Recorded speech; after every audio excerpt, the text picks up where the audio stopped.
Hi friends, ഇന്ന് anti drugs day ആണ്. ഞങ്ങളെല്ലാവരും സ്കൂളിൽ ലഹരിക്കെതിരെ പ്രതിജ്ഞ എടുത്തു. ഒരിക്കലും മദ്യം, പുകയില ഉൽപ്പന്നങ്ങൾ, മയക്കുമരുന്ന് മുതലായ ലഹരി പദാർത്ഥങ്ങൾ ഉപയോഗിക്കുകയില്ലെന്നും അവയുടെ ഉൽപാദനം, വിതരണം, ഉപയോഗം എന്നിവ നിരുത്സാഹപ്പെടുത്തുമെന്നും വ്യക്തികൾക്കും കുടുംബങ്ങൾക്കും സമൂഹത്തിനും വിപത്തായ ലഹരി ഉപയോഗത്തെ തുടച്ചു നീക്കുവാൻ കഠിനമായി പ്രയത്നിക്കുമെന്നും കേരള സർക്കാരിന്റെ നേതൃത്വത്തിൽ കേരള പോലീസ് നടത്തുന്ന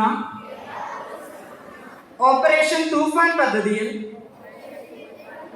തൂഫാൻ വാരിയറായി പ്രവർത്തിക്കുമെന്നും ഞാൻ ദൃഢപ്രതിജ്ഞ ചെയ്യുന്നു. ജയ് ഹിന്ദ്.